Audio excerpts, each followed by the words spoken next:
매입 매출 점표 유형이랑 그 신고서 어떻게 적용되는지 그거 오늘 해볼 거예요.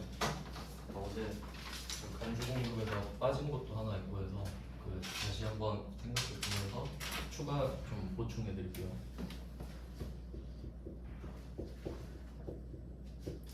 간주 공급은 매입세 불공제 쪽을 보완하는 개념이라고 말씀드렸죠. 그러니까 사업자한테 핸디캡을 주는 개념이에요. 매입세 불공제를 피했을 때 간주 공급으로 보완을 하는 거죠. 그래서 뭐 여기 여러 가지 내용들이 있었죠. 뭐 자가 공급, 내가 내 사업에다 쓰긴 하는데 불공제 그 내용을 쓴 거고, 개인적 공급도 있었고요. 사업상 증여, 그리고 폐업시 잔존적, 이렇게 크게 4개로 나눠지고요. 뭐 취지는 말씀드렸죠. 매입세 공제는 다 받아놓고 왜? 그 매출을 피해서 그 매출세를 피하냐 이거죠. 그래서 이렇게 크게 4개가 있었고, 이 중에 또 3개로 나눠졌죠. 자가공급에서. 첫 번째가 면세 전용. 정확한 뜻은 과세 사업에서 쓰면 매입세 공제를 받을 수 있는 게 원칙이잖아요. 근데 아예 100% 면세로 전환해서 사용을 하거나, 아니면 어제 뭐 잠깐 언급해드렸던 겸용 사업자도 있을 수 있다고 했죠. 그러니까 과세랑 면세랑 같이 한 약국 같은 거. 그래서 그런 식으로 겸용으로 바뀌게 되면 면세 매출액이 발생하니까 면세 매출액 부분만큼은 면세 사업자로 간주해서 면세 전용으로 보는 거죠. 그 부분에 대해서는. 그래서 뭐 그런 식으로 간주 공급으로 해버리는 겁니다. 공급을 한 걸로 부가세를 뜯어가겠다는 소리죠. 근데 우리 시험에서는 면세 전용을 그렇게 막 깊게 다루진 않더라고요. 그냥 참고로 알고 계시면 될 것 같고, 두 번째가 중요한 거였죠. 이름이 기니까 그냥 뭐 비영업용 승용차 정도로 적을게요. 구입 유지 임차 이거 했었고, 이거는 사실 매입세 불공제 쪽에서 했으면 이쪽에선 따로 할 필요가 없는 주제였습니다. 똑같기 때문에. 그리고 이제 특이한 거 하나 있었죠. 여기서 좀 보충할 게 있어서 복습도 할 겸 한번 정리해 볼게요. 이게 자가공급 중에 3번째 중요한 거 있었죠. 판매 목적 타사업장 매출.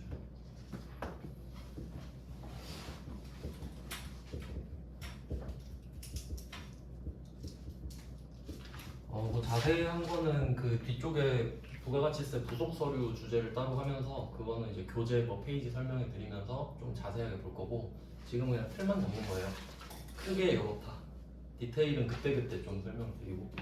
그래서 여기서 중요한 거는 타사업장을 제가 중요하게 알려드렸죠. 타사업장은 다른 사업장이니까 사업장이 최소 2개는 돼야 된다. 뭐 그런 내용이 있었고, 그 다음에 이거 강조 어제 안 했었는데 판매 목적, 이거 중요합니다. 그냥 이거 가지고 이제 장난을 칠 수가 있거든요. 근데 이거를 그 세법 조문에 나와 있어요. 뭐 판매 목적인 거랑 아닌 거랑 막 다 있거든요. 근데 사실상 판매 목적만 간주 공급에 해당된다고 하면 그 외의 거는요 항목을 외울 필요가 없어요. 왜냐면 그냥 이렇게 생각하면 되잖아요. 판매 목적으로 했으면 간주 공급이 된다는 소리죠. 왜냐면 무슨 목적인지 모르겠는데 판매는 안 하겠대요. 그럼 간주 공급이 될까요? 아니겠지. 그러니까 항목을 외우는 건 좀 비효율적인 거예요. 그러면 응용을 한번 해볼게요. 만약에 시험 문제에서 이렇게 나와. 내가 사업장이 2개가 있다. A 사업장, B 사업장 2개가 있다. 근데 이거를 옮겼대요. 그럼 타 사업장 반출은 맞죠, 일단. 이건 팩트니까. 근데 왜 옮겼어? 라고 물어보니까 A에 있는 물건을 B에 있는 매장, 예를 들어 옷 매장이라고 할게요. 옷. A에 있는 옷을 B로 옮겨가지고 마네킹에 입혀갖고 디스플레이 하려고. 그럼 이게 판매 목적인가요? 아니죠. 그럼 이거 옮긴 걸 간주 공급으로 볼 거냐? 안 보겠죠? 그러니까 이거를 하나하나 외우는 게 아니라 판매 목적이냐 아니냐로 따지면 되는 겁니다. 그래서 막 다른 어떤 예시가 나오냐면 A에 있는 물건을 가지고 B로 보내서 연구 개발을 하겠대요. 판매 목적 아니죠? 그러니까 다 외울 필요가 없다. 그냥 판매냐 아니냐. 아니네. 그럼 간주공급 아니네. 갖다 써라. 이유를 좀 알려드릴게요. 이유. 왜 판매 쪽이 중요하냐. 판매를 해야 B 쪽에서 세금 계산서를 주잖아요. 그래야 그때 원가가 의미가 있죠. 그러면 여기 갖다 쓰면 B에서 평생 갖고 있는 거 아니에요. 그럼 이제 의미가 없지. 굳이 세금 계산서를 줄 의미가 없지. 이유 아시겠죠? 대충 그런 느낌으로 보시면 돼요. 그러니까 네가 매출을 할 거면 원가를 잡아주고 아니면 그냥 갖다 써라. 뭐 그런 의미예요. 네, 그래서 판매 목적 이거 잘 기억해 주시고 이게 아니면 아니다로 기억을 할게요. 다 외울 수 없으니까. 그래서 책 보면 자세히 나와 있는데 제가 조문 다 적을 필요도 없고 그래서 책 이제 쓰기로 했잖아요. 이따가 할 건데 네 그런 건 이제 참고하시면 되겠습니다. 그리고 여기에 특이사항이 있었죠. 아주 시험에 좀 내기 좋은 문제가 있었는데 이게 그 사업자 등록에 대해서 빠르게 쓸게요. 어제 했으니까. 자, 사업자 등록은 두 가지가 있었죠. 첫 번째 원칙은 사업장별이었죠. 어제 예시론 이렇게 들어드렸어요. 김철수라는 사업자 한 명이 A 사업장, B 사업장 두 개를 갖고 있다고 했었죠. 김철수라는 사업자 한 명이 사업장 A, 사업장 B를 갖고 있다. 그럼 사업자 등록 어떻게 할래? 라고 하면 제가 예시로 사업장은 자식 같은 거라고 했죠. 이거 두 개 있으면 각각 사업자 등록을 해주는 게 정상이지. 그래서 각각 하세요가 사업장 별이었어요. 그럼 이 둘은 각각의 사업장으로 취급이 되기 때문에 이 판매 목적 타사업장 반출에 해당이 되면 세금 계산서를 줘라. 그리고 실제로 판 건 아니기 때문에 그냥 원가로 넘겨줘라. 이렇게 좀 특이한 사항이 있었죠. 왜냐면 이 간주 공급은 세금 계산서 발급을 안 하죠. 왜냐면 공급은 아니니까. 그리고 시가 기준으로 봤어요. 공급은 아닌데 공급으로 보니까 되게 좀 이상한 애였죠. 그래서 완전 반대 이런 개념이 있었죠. 그리고 이제 예외가 두 개 있었잖아요. 예외 사업자 단위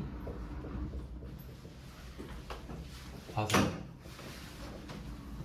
사업자 단위 과세 제도가 있고 그 다음에 두 번째가 주사업장 총괄납부 제도가 있었어요.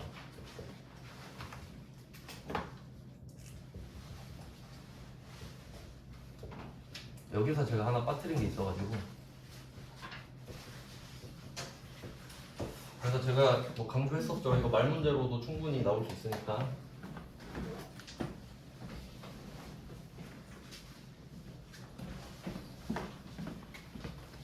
예, 여기서 사업자 단위 있어요. 사업자 단위. 그러면 사업장이 두 개든 세 개든 네 개든 사업자는 한 명이죠.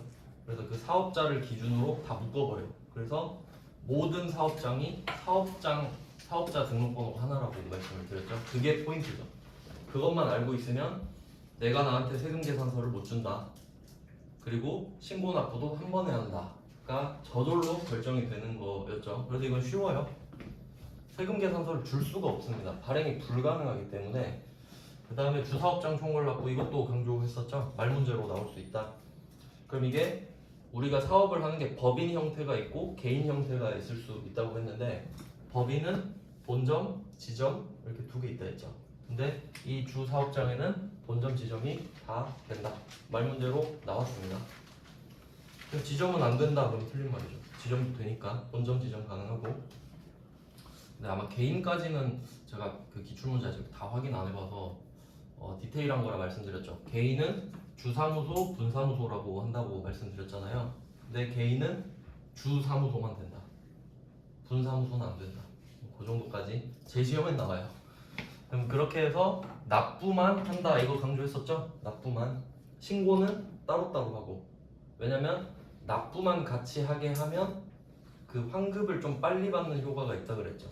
그 효과 때문에 네가 이거 알면 좀 챙겨 먹어라. 그 정도는 내가 봐줄게 정도의 취지였습니다. 그래서 여기서 이제 하나 추가를 할게요. 그러면 예외가 두 개 있는데 어차피 크게 보면 그게 그거 아닙니까?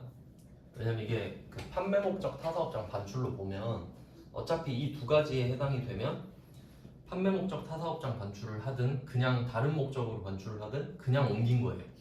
회계 처리도 안 하고 세금 계산서도 안 준다고 말씀드렸는데, 근데 이 두 번째 경우 있잖아요.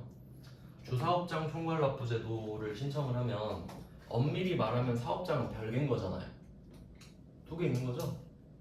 그럼 신고도 따로 한다 했잖아요. 그럼 이때 세금 계산서를 줄 수도 있죠.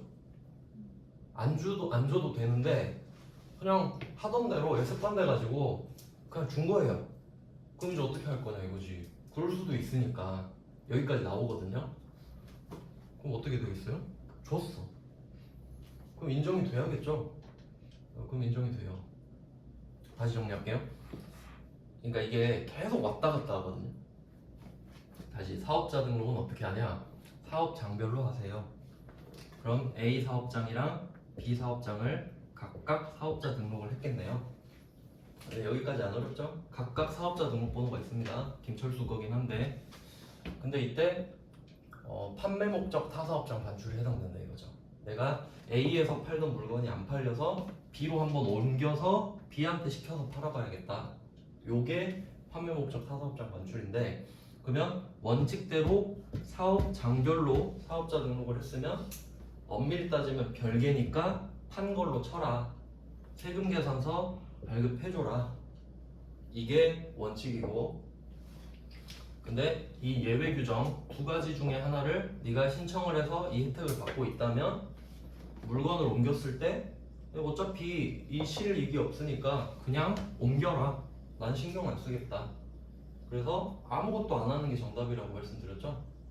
제일 어려운 답, 아무것도 안 하기. 근데 내가 주사업장 총괄납부 제도를 선택을 했는데 습관대로 세금 계산서를 보낸 거예요.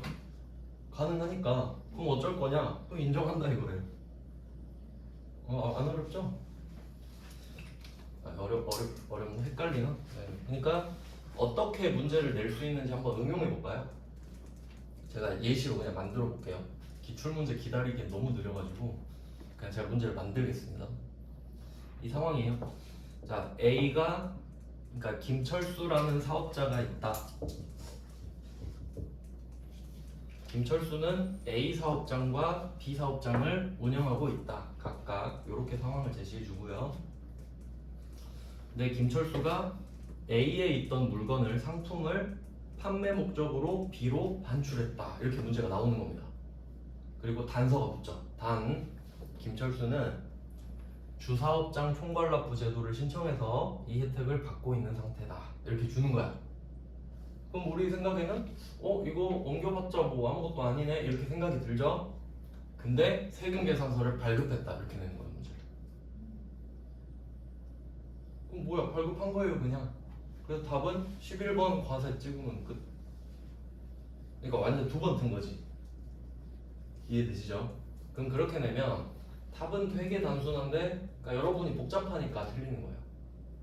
이게 간주공급인가? 막 건별인가? 막 이러다가 아시겠죠? 이런 예외가 있을 수 있다. 그럼 만약에 그러니까 사실 방금 같은 예시는 출제자가 장난친 거죠.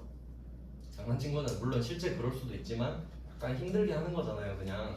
근데 만약에 이 생각도 해보자고요. 그러면 사업자 단위 과세 제도를 신청을 해서 그 혜택을 받고 있었대, 김철수가. 그러면 세금 계산서를 발급했다는 말을 못 하죠. 내가 나한테 세금 계산서를 어떻게 발급해? 그러니까 그건 불가능합니다. 그러니까 그 언급은 장난을 칠 수도 없어요. 근데 주사업장 총괄납부 제도로는 장난을 칠 수가 있다라는 게 포인트예요. 그 정도. 그래서 이렇게 됐다, 안 됐다, 됐다 이렇게 막 바뀌기 때문에 조금 장난치기 좋은 주제라서 이걸 이제 좀 각 잡고 내면 어렵게 될 수 있다는 건데 한번 이해해 놓으시면 그렇게 어렵진 않죠. 정리를 한 번 딱 해놓으면. 네, 그래서 어제 못했던 거 좀 보충을 해드렸고요. 이제 좀 대충 틀을 봤으니까 우리가 이제 배울 거를 좀 정리를 하고 순서를 다시 좀 해드리면 지금이 부가가치세 1기, 2기가 있죠. 항상 그 별말 없으면 원칙대로 하는 거기 때문에 원칙은 일반 과세자 기준이죠. 그러니까 일반 과세자죠. 그래서 일반 과세자는 1년을 반토막 쳐서 1기, 2기 나눴고 뭐 지금 2기니까 2기로 설명드리면 2기에서 7, 8, 9, 3개월을 예정. 그러니까 실무에서는 이 3개월을 2기 예정 신고 기간 이렇게 불러요. 그래서 그게 끝났죠. 이제 신고 기한도 지났죠. 지금 10월 25일이 딱 그거였는데 금요일이었으니까 딱 맞아요. 그럼 이게 끝났어. 예정이 끝났고 이제 뒤쪽을 2기 확정이라고 부릅니다. 실무에서는. 네, 정확한 세법 명칭은 2기 최종 3개월. 그냥 참고하세요. 그렇게 혹시 낼 수도 있으니까 그냥 그런 값도 하시면 되고 실무는 다 2기 예정 확정 이렇게 씁니다. 말이 너무 기니까. 자, 그럼 여기서 이제 부가가치세를 내는 패턴을 배울 건데 우리가 회계 1급 때는 되게 간단한 것만 한단 말이에요. 어떤 거냐면 매출세액에서 매입세액 빼고 끝. 사실 그게 전부가 아니거든요. 그럼 어떻게 실제로 돌아가는지 한번 생각을 해볼게요. 2기만 가지고 볼게요. 1기는 똑같으니까. 그러면 2기 예정 때는 어떤 걸 하냐면 이때 부가가치세 신고서를 작성해요. 2기 예정 당연하죠? 신고서를 작성을 해요. 그럼 여기서 그 정확하게 이제 구하는 법을 보면은 부가가치세가 세법 중에 간단한 편이긴 한데 또 까보면 복잡하거든요. 우리는 좀 깊게 들어가 보면 부가가치세를 어떻게 내냐 하면 우린 그래도 이제 좀 제대로 배워야 되니까 정확하게 하면 공급가액 기억하시죠? 모든 세법에는 과세 표준이 있다. 그러니까 세금을 매기는 표준이죠. 그래서 제가 두 개 말씀드렸잖아요. 자동차세는 배기량에 따라 세금을 부과할 거고 부가가치세는 네가 파는 공급 가액 물건의 가격 1,000원이면 100원, 10,000원이면 1,000원 뜯어가겠다. 그래서 공급 가액에다가 세율을 곱한다 라고 하는 게 정확한 표현이에요. 10%라고 하면 안 돼. 왜냐면 세율이 몇 개입니까? 두 개니까 10%일 수도 있고 0%일 수도 있죠. 같은 물건을 국내에 팔면 10%고 수출하면 0%잖아요. 그리고 이걸 제가 왜 강조하냐면 나중에 말 문제 여러분 대비하실 때 말 문제로 장난치면 진짜 많이 들리는 게 예를 한번 들어볼게요.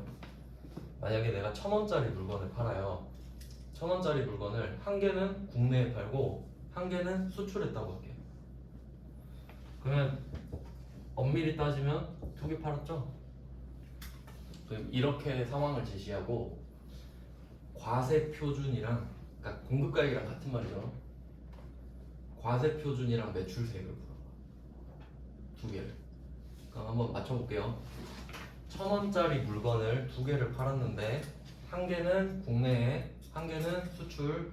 그럼 매출세액 한번 맞춰보세요. 매출세액 국내에 한 개는 1,000원에 팔았어 국내에. 그러면 100원이죠. 그럼 수출한 거는 0원이죠. 그럼 매출세액은 100원이야. 맞죠? 그럼 매출세액 100원. 이건 잘 찾아요. 이건 안 틀려. 그럼 어디서 틀릴 것 같아요? 앞에 과세 표준에서 틀리겠지. 뭐라고 쓰고 틀릴 것 같아요? 1,000원 이렇게 쓰고 틀려. 얼마죠? 2,000원. 잘하시네. 과세 표준 2,000원. 이거 엄청 틀려요. 아무것도 아닌 것 같죠? 진짜 계속 틀려요. 계속 틀려. 그러니까 머리에 각인이 안 돼 있어서 그래. 왜냐면 매출세액에 꽂혀 있어서 그래요. 이걸 실제로 내잖아요. 그러니까 앞에는 약간 실체가 없다는 느낌이 드는 거야. 근데 엄밀히 따지면 맞죠? 2,000원이. 그러니까 과세 표준을 제가 공급가액이라고 계속 강조하는 이유가 이겁니다. 과세 표준은 네가 얼마치 팔았어 이거죠. 2,000원 판 거 맞죠? 국내에 판 거냐 수출이냐가 다른 것 뿐이지 판 건 2,000원이 맞단 말이에요. 그래서 이렇게 강조를 하는 겁니다. 매출세액으로 뭉개서 계산하면 안 돼요. 이렇게 두 개의 케이스가 있다. 이렇게 해서 매출세액이 나온다는 겁니다. 그리고 밑에는 그냥 매입세액을 빼는 거. 원래 좀 더 복잡한데 그냥 간소화 시킨 거예요. 그럼 왜 얘는 매입액 곱하기 10%가 아닐까? 우리 그 매입세액 공제받을 때 여기 막 제가 맨날 썼잖아요. 뭐 적격증빙을 받아라, 불공제 사유가 아니어야 된다, 상대방이 세금 계산서 불가 업종이 아니어야 된다. 이거 다 건너뛰고 와야 공제가 되죠. 그것만 매입세액이 되잖아요. 그러니까 그 것만 적으라 이거예요.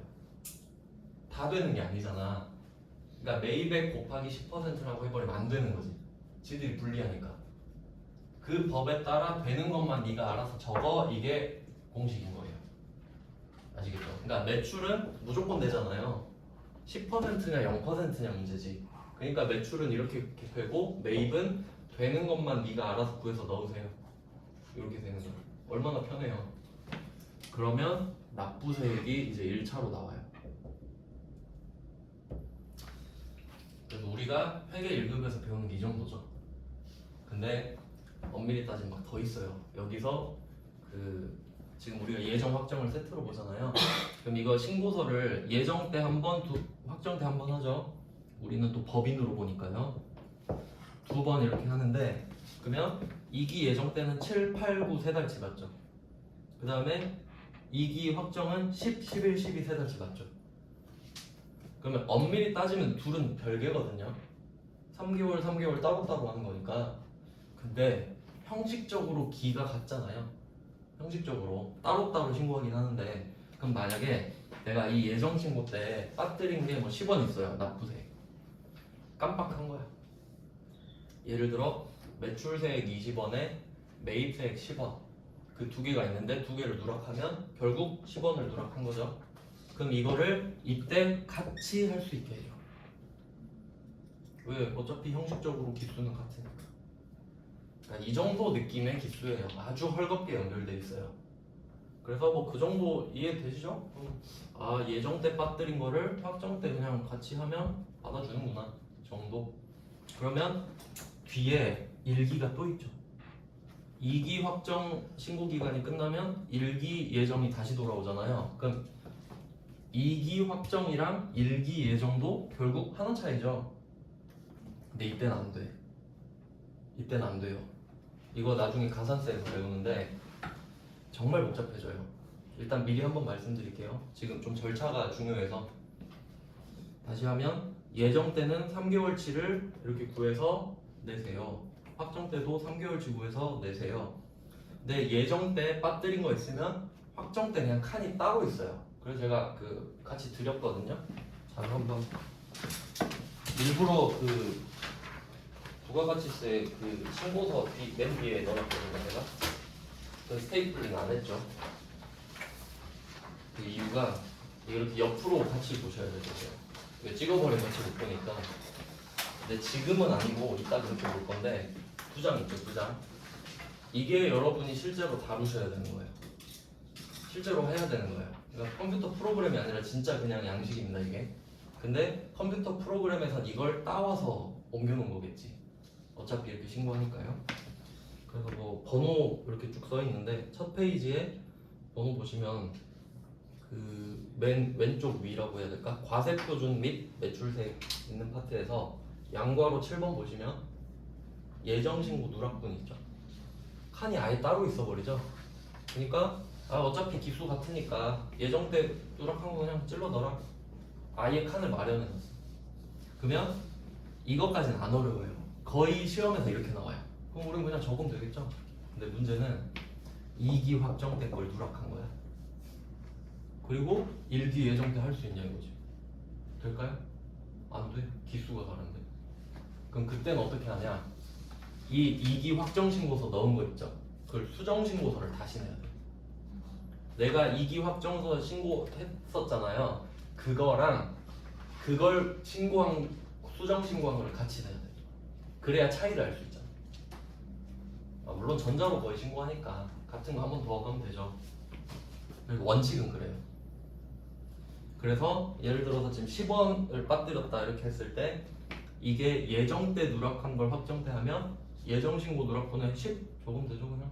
그럼 10 더 내면 돼 그냥. 근데 2기 확정때 10원을 누락해서 다음 1기 예정때 찔러 넣으려고 하면 안 받아주죠? 그럼 이걸 다시 수정신고서를 만들어서 플러스 10 해가지고 내야 돼. 아시겠죠? 근데 이게 진짜 어렵게 나오면 그렇게 나와요. 기출문제로 제가 본 게 한 두세 번밖에 없어요. 어려우니까 잘 안 내는데 알고는 계셔야 되잖아요. 그럼 조금 더 디테일하게 설명드리면 2기 확정 때 1,000원을 내가 납부세액을 낸 거예요. 차감 납부세액인데 정확히 말하면 2기 확정 때 10, 11, 12 해서 1,000원을 낸 겁니다. 1,000원을. 근데 알고 보니까 10원을 누락했던 거예요. 10원을. 그럼 내가 원래 얼마 해야 돼요? 1,010원을 해야 되지. 근데 얼마로 했어요? 1,000원으로 했죠. 그러면 1,000원으로 신고가 이미 돼 있잖아요. 그거랑 1,010원으로 써진 거를 수정신고서를 같이 이렇게 낸다. 그래야 차이가 보이잖아요. 아, 너 10원 추가했구나. 여기서 포인트는 뭐죠? 10원 써서 내는 게 아니라고. 응, 같이 더해서 다시 낸다. 왜? 원래는 이렇게 했어야 됐으니까. 알겠죠? 그러니까 이걸 많이 헷갈려 한다고요. 그냥 10원만 추가해서 내면 안 되나? 아니에요. 결과물을 다시 내는 겁니다. 뭐 참고하세요. 많이 나오진 않았지만 알고 계셔야 되니까. 그래서 누락한 거는 이런 식으로 해서 그러면 10원을 결국 늦게 낸 거잖아요. 어찌 됐든 간에. 그러면 가산세 계산이 들어가요. 너 제때 내야 되지. 너 탈세하려고 그랬지. 가산세 더 내라. 이렇게. 가산세가 붙으면 이제 골치 아파요. 그러니까 제가 출제율을 한번 계산해 봤는데 왜냐면 좀 출제율이 낮으면 그냥 출제율 낮으니까 그냥 버리세요 할 수 있잖아요. 낮으면. 근데 제가 그때 강사했을 때 찾아봤을 때 한 3분의 1 정도였어요. 그냥 애매해. 안 하기도 그렇고 그냥 해야죠 결국. 알려드릴 거예요 저는. 어쨌든 뭐 이런 느낌으로 간다는 겁니다. 예정과 확정의 관계. 그리고 이제 추가로 좀 설명을 드리면 자, 신고서는 당연하잖아요. 그리고 그래서 이 납부색 밑에 막 그런 것들이 붙어 있는 거예요. 그래서 제가 밑에 있는 게 별로 우리 시험에선 안 중요하니까 따로 설명은 안 드리고 그냥 한번 참고하시라고 제가 드린 겁니다. 실제로 보시라고. 그냥 뭐 그렇구나. 그래서 제가 지금 말씀드리고 싶은 거는 매출세액에서 매입세액을 뺀 게 끝이 아니다라는 거예요. 그럼 우리가 여기까지 알고 있었던 게 번호가 몇 번으로 돼 있냐면 17번이랑 18번 사이에요. 17번이랑 18번 사이에 번호 없잖아요. 거기까지가 우리가 알고 있는 데라고요. 매출세액 마이너스 매입세액으로 되어 있죠. 그러니까 여기까지는 우리가 배웠는데 알고 보니까 밑에 더 있는 거야. 그럼 우리가 그걸 배워요. 그리고 이제 두 번째 장을 한번 보시면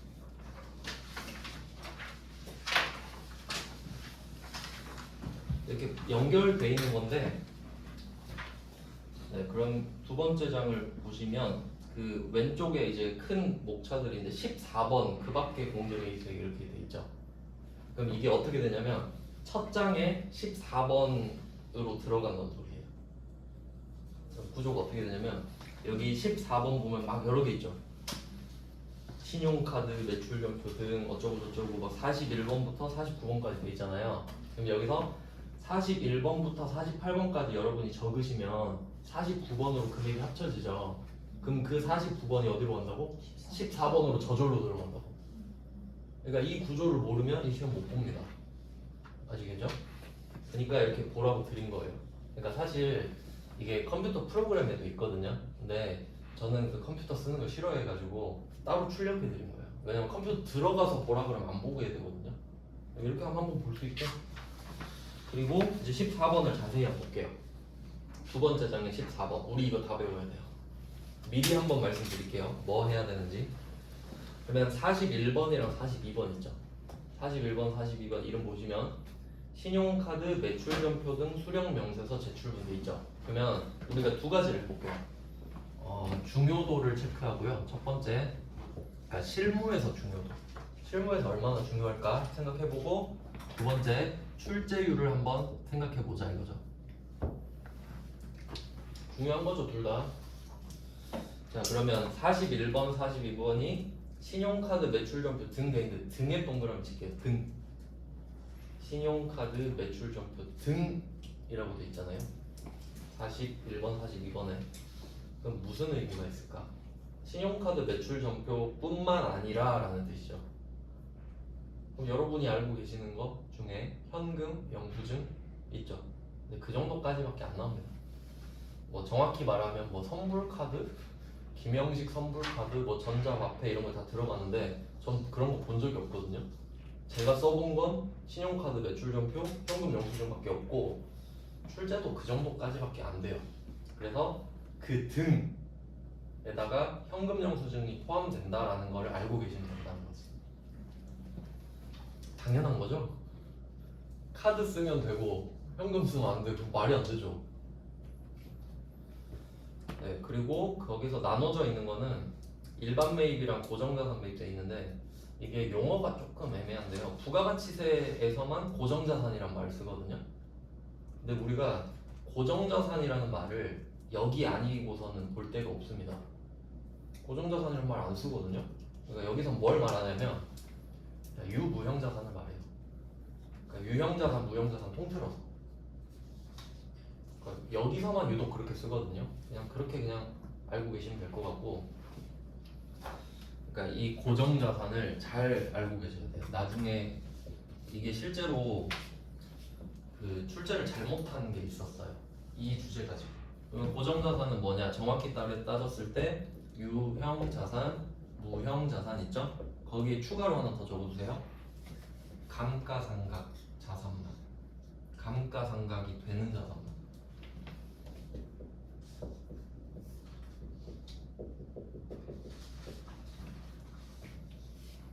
여기까지 적어 놓으시고 이거 아주 디테일한 건데 그럼 제가 왜 이런 걸 설명하는지 생각해 볼게요.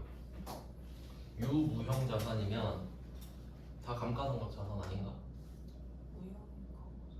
감가상각 그러니까 그게 원래 무형 자산은 솔직히 좀 애매한데 왜냐면 제가 IFRS를 배우는데 IFRS는 무형 자산 생각 안 하거든요. 여러분은 일반 기업 회계 기준을 배우는데 일반 기업 회계 기준에서는 무형 자산을 생각해요. 저만 헷갈리죠 사실. 여러분은 그냥 한다고 생각하면 돼요. 근데 여기에서 좀 애매한 게 하나 있는데 토지예요. 토지. 그럼 이거 보고 토지가 딱 떠올라야 돼. 토지는 그럼 유형자산인데 감가상각 자산이 아닌데 건설 중인 자산도 그렇죠. 근데 그건 좀 내기가 애매하고 토지가 나온 적이 있거든요. 그러면 일반 매입이랑 고정자산 매입이 있죠. 그럼 또 생각해보면 토지는 면세 아니에요? 그럼 여기 들어올 일 없지 않나? 이 생각이 또 들죠? 그럼 토지의 자본적 지출은 어떡하지? 부가가치세는 내죠. 못 돌려받죠. 그럼 여기 들어올 수 있겠네. 토지의 자본적 지출을 하고 카드를 결제하거나 세금 계산서를 받을 수 있지 않습니까? 그러니까 지금 정리가 다 돼 있어야 지금 제가 무슨 말을 하는지 알겠죠? 그 문제를 냈다가 답을 잘못했었거든요. 그럼 답이 일반 매입이에요. 일반 매입이 되겠지. 그러니까 부가가치세는 내긴 냈어. 근데 이게 거기로 빠지고 또 불공으로 빠져요 사실. 지금 하면 기분이 안 좋을 것 같으니까 제가 그 문제를 보면서 설명드리고 지금은 이제 틀만 잡게요. 그러니까 고정자산은 유무형자산인데 감가상각 자산만 되니까 토지는 들어가면 안 돼. 이렇게 생각을 해야 돼요. 근데 엄밀히 따지면 토지는 면세니까 들어올 일이 없는데 근데 토지 자본적 지출은 또 들어올 수가 있네. 거기까지 하면 끝이죠. 끝판왕입니다. 지금은 그냥 제가 뭔 소리 하냐고 넘어가셔도 돼요. 지금은 일단 우린 지금 그거 보는 게 아니라 그러면 결국 카드 점표를 받았다 현금 영수증을 받았다 41번, 42번 이렇게 나눠진다는 거죠. 그러니까 우선순위는 42번이 되겠지. 42번이냐 아니냐니까. 감가상각 자산이냐 아니냐 이렇게 가니까요. 그래서 뭐 카드 샀냐 아니냐 이렇게 되고요. 그럼 이게 중요한가 안 중요한가 따져볼까요? 실무에서 여러분이 만약에 뭐 개인이든 법인이든 사업을 한다고 생각해 보세요. 세금 계산서만 받을까?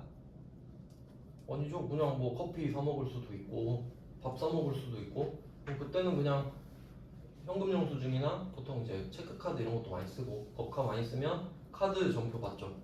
그럼 실무에서 중요도는 아주 높겠죠. 아주 매우 높지. 그러니까 세금 계산서가 액수는 클지라도 빈도수는 카드가 더 많을 수도 있다는 겁니다. 그러니까 상당히 중요하겠죠? 그러면 출제율도 높겠네요. 그러니까 중요하구나. 이렇게 보시면 돼요. 그러면 여기에 들어가는 거는 이거는 이따가 하고, 그 다음 이제 43번 보시면 의제 메이트이죠. 그래도 좀 뭔가 의제라는 단어 봤을 때 느낌이 와야 되는 간주죠. 그러니까 이거는 매입세액이 우리가 없는데도 국세청이 만들어 주겠다는 거예요. 너 매입세액이 없네? 내가 그걸 매입세액으로 의제해 줄게. 그러니까 간주 공급과 완벽한 반대죠. 간주 공급은 우리 삥 뜯어가는 거잖아요. 의제 매입세액은 날 세액 공제를 해주겠다. 좋은 거죠? 아무나 해주진 않을 것 같고, 그럼 이걸 의제 매입세액에 내가 해당이 되는지를 파악을 해서 금액을 계산해서 적으면 부가세를 그만큼 덜 내. 근데 이게 부가가치세 신고서는 아니죠. 그러니까 신고서랑 같이 내는 추가 부속 서류 정도가 되는 거예요. 그러면 아까 봤던 신용카드 매출전표 등 수령령세서 이건 어떻겠어요? 이것도 신고서는 아니지. 그러니까 따로 작성해서 부속 서류를 내는 거예요. 왜? 세금 덜 내고 싶으니까. 그러니까 이런 식으로 같이 내는 거라서 부속 서류. 신고서는 메인이고 거기다가 저 카드로 산 것도 있는데 저 의제 매입세 공제도 받을 수 있는데 하고 계속 내는 거예요. 그 의제 매입세액은 어떨 때 쓰냐면 간단하게 그냥 설명하면서 말씀드릴게요. 좋은 거잖아요. 근데 아무나 해주는 게 아니고 우리가 과세 일반 과세자일 때 어떤 업종이 해당이 되냐면요, 다 해당되는 게 아니라 재료를 사는데 면세 재료를 사요. 면세 재료. 그리고 과세 물건을 파는 거예요. 이런 경우가 있을 수 있겠죠. 그러면 어떤 일이 생길지 한번 볼게요. 700원짜리 물건을 한번 사보겠습니다. 700원짜리 재료를 사요. 여기 해당되는 업종은 제조업이랑 음식점업이 주로 나와요.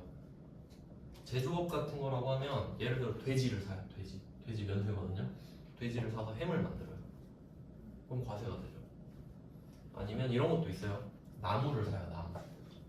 나무를 사서 책상을 만들어. 이런 경우. 근데 이 사람은 일반 과세자이기 때문에 내가 물건을 샀을 때 부가가치세를 부담을 하면 돌려받을 수 있죠. 근데 문제는 내가 사는 게 면세예요. 근데 한번 생각해 볼게요. 얘가 이 700원에 사요. 1000원에 판단 말이에요. 1000원에 팔아요. 그러면 이 1000원에 파는 거에 부가가치세를 붙이겠죠.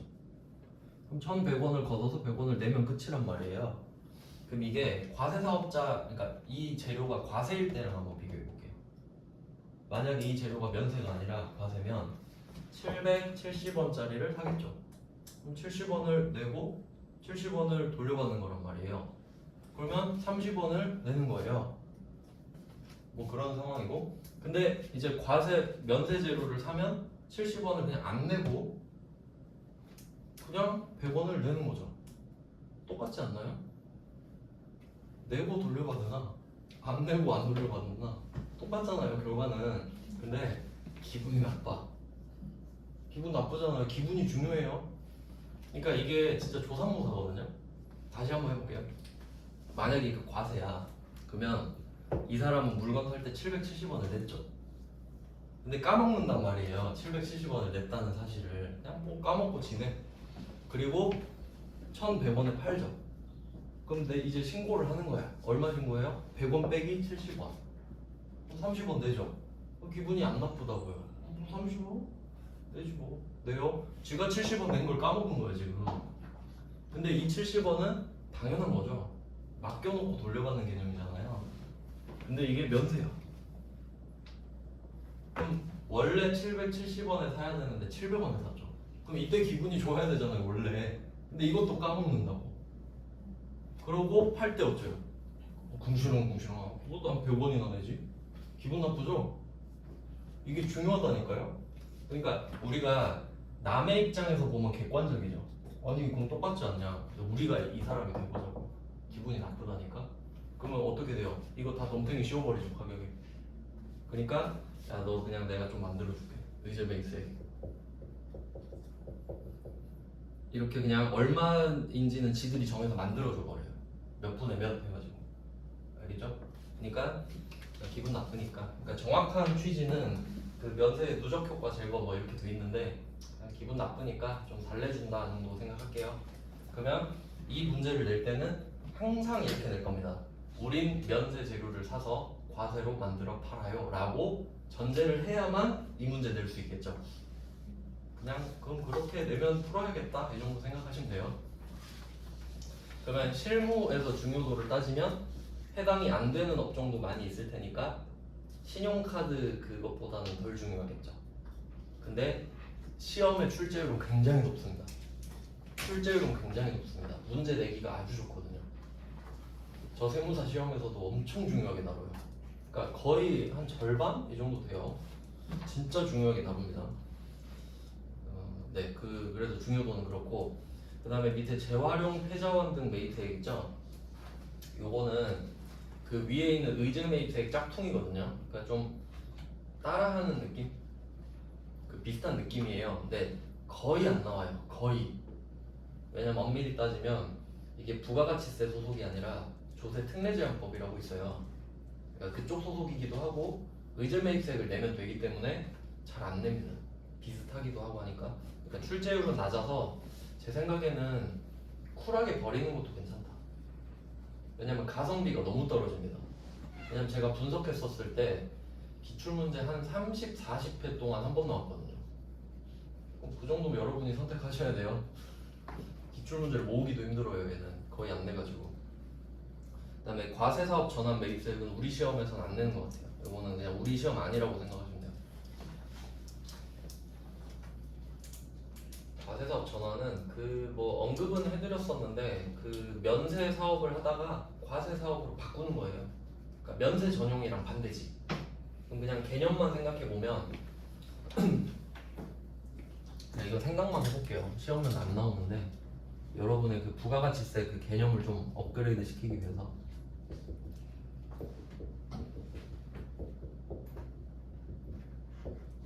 요런 거를 평소에 많이 생각해 보셔야 그 부가가치세를 다룰 때 좀 편해요. 근데 솔직히 말하면 제 생각에는 그냥 일반인이 이제 세법 회계 처음 들어와서 정말 그 좀 제대로 할 수 있는 게 부가가치세 정도밖에 없어요. 그러니까 소득세까지 이제 들어가려면 정말 노력 많이 해야 되거든요. 그러니까 거의 관성으로 해야. 그러니까 사수가 물려준 대로 그냥 대충 잘 모르는데 그냥 하는 수준이라고. 근데 전 솔직히 좀 제대로 알고 했으면 좋겠거든요. 그래야 개념이 확장이 되니까. 그럼 한번 생각해 볼게요. 내가 100% 과세 사업을 했어요. 100%. 그러면 내가 사는 물건의 매입세액을 100% 공제받죠. 공제를 받을 수 있다고 하면 근데 이거를 업종을 100% 면세로 바꿔버려요. 아주 극단적으로. 그럼 이제 얘는 과세사업자가 아니죠. 그러면 국세청은 어떻게까지 하냐면 얘가 과세사업자일 때 물건 산 것들 있죠. 세액공제 다 받았잖아요. 다 뱉어내라고 그래. 왜 그럴까요? 일부러 악용하는 사람도 있을 거 아니야. 그러니까 면세할 건데 면세하려고 작정했는데 과세로 등록을 해버린 거예요. 그리고 살 때 세액공제 다 받고 바로 면세 바꿔버릴 수도 있죠. 그런 양아치들도 있겠죠. 그러니까 그건 이제 법을 뚫어보려고 하는 건데 법이 막아버린 거지. 그러면 계산을 해서 다시 토해내게 합니다. 그게 간주공급이에요. 그래야 맞죠? 그러니까 여러분이 국세청이라 생각하면 당연하다니까. 그럼 합리적이네. 간주공급.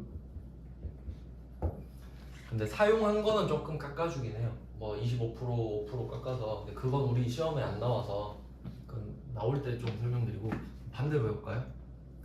면세 사업자인데 과세 사업자예요. 그럼 이 사람은 오히려 억울하죠.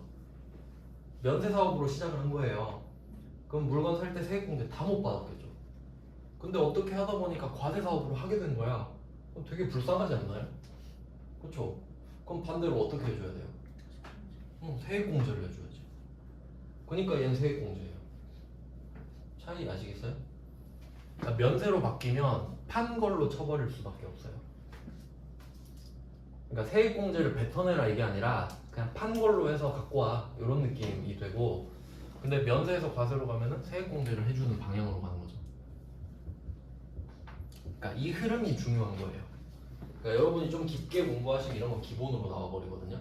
우리 시험에서 안 다루는 것 뿐이에요. 그래서 이거는 우리 시험에 안 나오고, 그다음에 재고매입세액도 좀 어렵습니다. 저는 해야 되는데 여러분 안 해도 돼요. 시험법이 아닙니다. 재고매입세액.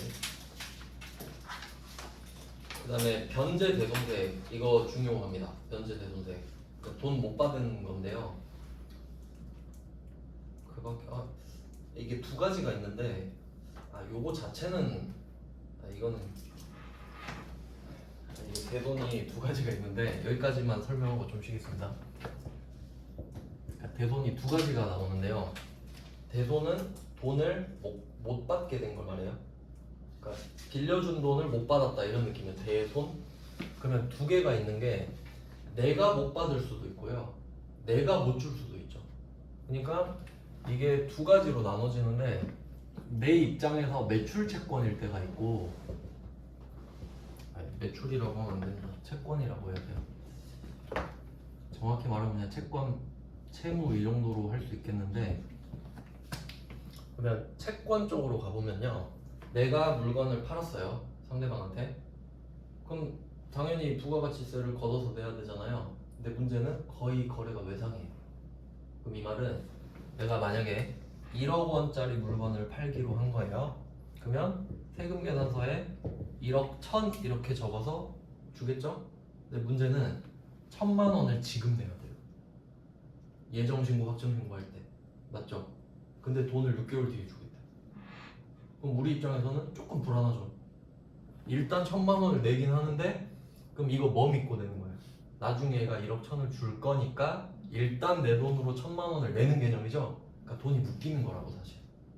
그럼 이때 냈는데 얘가 6개월 뒤에 미안 나 파산 이런 거야. 돌아버리죠. 그럼 세무서 가서 뭐라 그래요? 이 1000만 원은 내가 팔 줄 알고 1000만 원 냈는데 저 돈 못 받았어요. 그럼 증거 갖고 온 거야. 저 법원 파산 뭐 그런 명령 이런 거. 그러면 불쌍하네 빼줄게 이런 거예요. 그러면 이때 내가 1000만 원을 미리 낸 걸 돌려받아야 되죠. 그럼 이건 채권 쪽인데 이거는 앞에 있거든요. 그래서 이거를 1000만 원을 빼줘요. 지금은 그 이해하시는 게 중요해요. 다시 생각해보면 내가 물건을 판 거야. 그래서 이거를 1000만 원을 미리 낸 거고 결국은 못 받았어요. 그래서 환불해달라고 하는 거죠. 그럼 이게 상황이 확인이 되면 1000만 원 빼주겠다. 그럼 결국 이것도 세금 덜 내는 거 맞죠? 그러니까 얘도 부속 서류가 되는 거죠. 아시겠죠? 근데 이거는 매출세액에서 뺍니다. 특이하게 매입세 공제가 아니라. 그래서 이거 앞 페이지 한번 다시 보시면은, 얘는 8번에 있거든요. 8번에 이게 연도마다 조금씩 바뀌는데 이게 최근 건지 모르겠네요. 프로그램 들어가 봐야 하는데, 일단 여기선 8번으로 보시면 대손세액 가감을 되어 있죠. 특이한 게 가감이죠. 여기 써놓으세요. 가는 플러스, 감은 마이너스. 가는 플러스, 감은 마이너스죠. 그럼 이거 되게 특이한데, 이거 왜 중요하냐면 이 칸만 유일하게 플러스 마이너스를 같이 써요. 이 칸 빼고 나머지는 그냥 숫자만 적습니다. 그럼 이게 무슨 의미가 있냐? 방금은 우리가 지금 손해 봤죠, 손해. 그러니까 그 손해를 메꾸려면 마이너스 1000 들어가야 맞죠? 그러니까 이때는 마이너스를 쓰셔야 돼. 그래야 덜 내잖아요. 근데 여기서 이제 시험 업그레이드 되잖아요. 내가 지금 1000을 냈는데 못 받게 돼서 1000을 다시 돌려받았죠. 근데 얘가 한 달 뒤에 다시 돈을 준 거예요. 돌아버립니다. 실제로는 좋은데 여러분 지금 안 좋죠. 다시 플러스 1000, 플러스 1000 받았잖아요. 그럼 다시 내야지. 1억 1000 받았을 거니까. 이게 세무이급이야 이제. 그러니까 내가 돈을 못 받게 된 게 확정이 되면 마이너스 1000. 국세청이 아이고 불쌍해 빼줄게 이런 거야. 근데 다시 받았대. 그럼 갖고 와 이렇게 돼. 그러니까 8번이 시험에 잘 나와요. 8번은 내가 물건을 팔고 돈을 못 받았거나 받았을 때 이렇게 가는 거죠. 근데 얘 짝꿍이 뒷페이지에 47번이 되는 겁니다. 47번. 이름 보시면 변제대손세 얘기죠. 그리고 상황을 한번 생각해 보세요. 그 밖에 공제 메이트 얘기죠. 그 밖에. 이 말은 뭐냐면 내가 세금 계산서를 받지도 않았는데도 세액 공제를 받는다 이 말이거든요. 그럼 이제 반대로 생각해 볼게요. 이번엔 내가 외상을 한 거야. 저 1억 1,000짜리 살게요 하면 얘는 또 특이한 게 뭐냐면 우리가 지금 외상으로 물건을 살 거예요. 1억 1,000을 사는데 그럼 정확히 반대로 생각하시면 되거든요. 우리가 지금 돈을 안 주죠. 돈을 안 주는데 세금 계산서는 받죠. 세액 공제는 받는단 말이에요. 반대로 생각해 보세요. 파는 사람은 돈을 못 받았는데 부가가치세 1,000을 내죠. 세금 계산서를 줬으니까.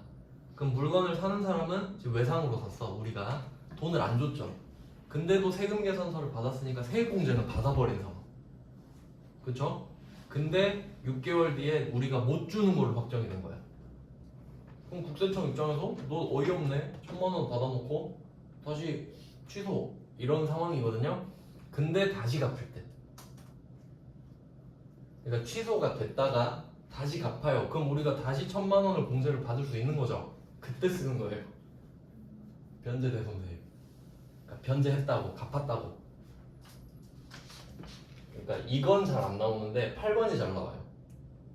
알겠죠? 그러니까 반대 상황인데 이거는 안 내더라고요. 47번은. 근데 그 반대인 8번을 잘 낸다. 이렇게 기억할게요.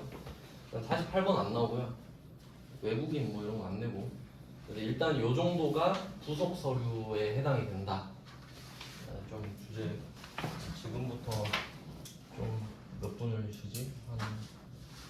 지금부터 10분 쉬시면 10시 7분? 7분에 시작할게요.